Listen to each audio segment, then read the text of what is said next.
what you're doing is teaching the alligator to approach people for food. Now in their little head.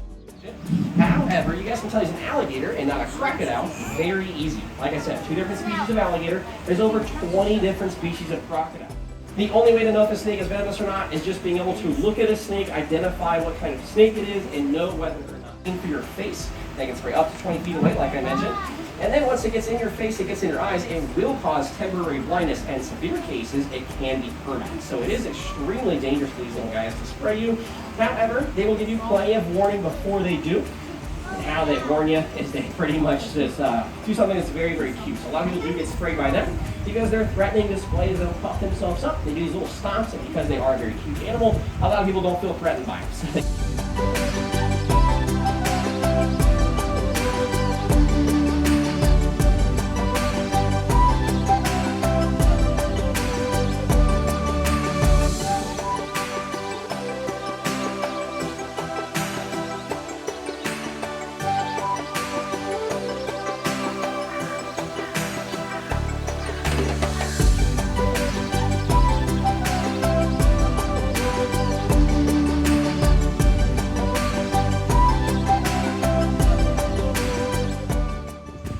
Is always the longest. But there's a good point there. This is still an alligator. You cannot tame an alligator. You can train them, but you cannot tame them. And that's one thing I do want to bring up. This entire training process works only off of positive reinforcement. Good job out there. Nice good job Pop today. We're going to see if we can get one more spin for you guys today. He's doing a very, very good job for our show.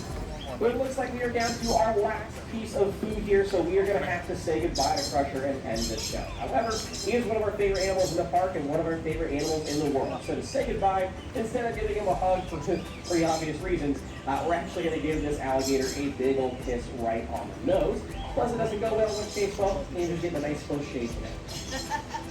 Right there. He's very excited today. That is adorable. So I doubt some of you are saying Andrew's never pissed. So let's do it for Andrew and Crusher. These guys did a great job already side by side for you guys today. So if you're going to take off, you're going to stop this. If anybody actually knows what to do, then all the air starts chasing you out of the wild. So great job by you guys. They definitely are woken right up. And it looks like Hercules is lining up the jump. That's a big gator.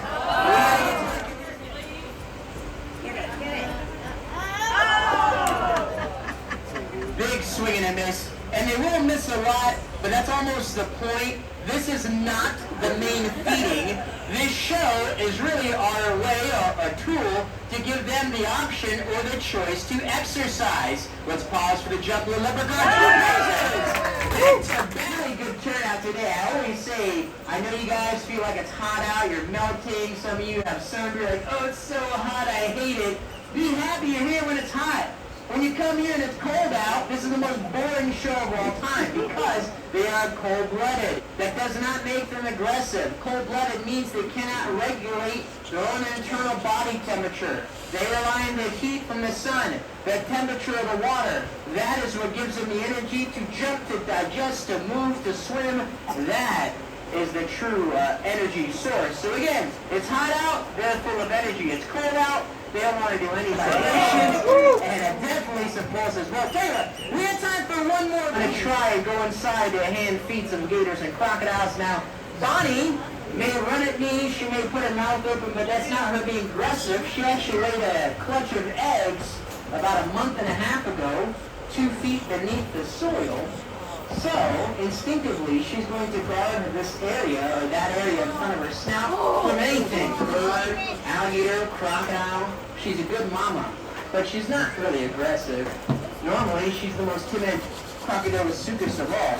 And the crocodiles we have here are not from they're not from the wild. All of our crocodiles come from other facilities and zoos based on SSP, Species Survival Plan.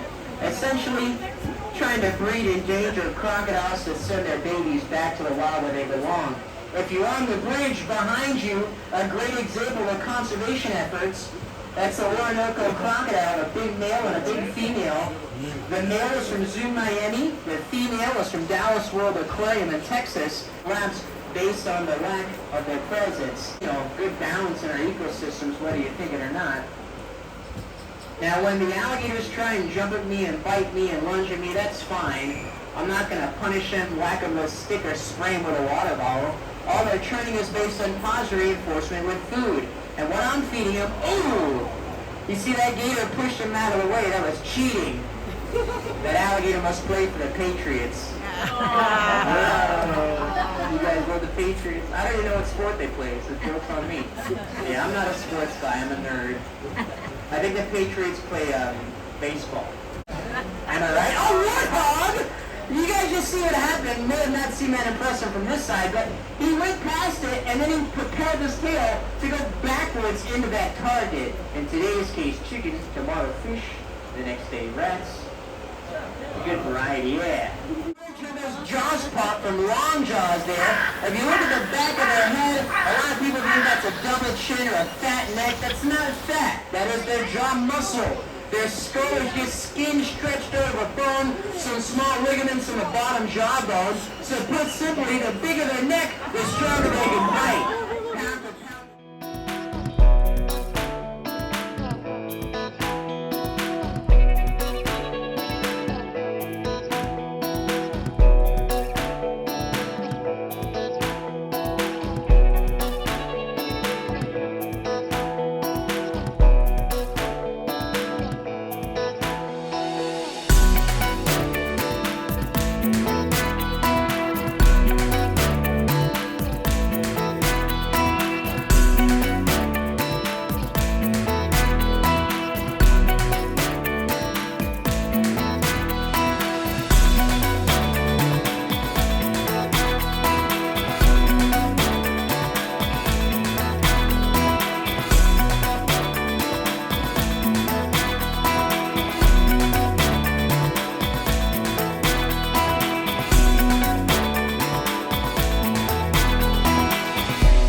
How do I get them off? Here.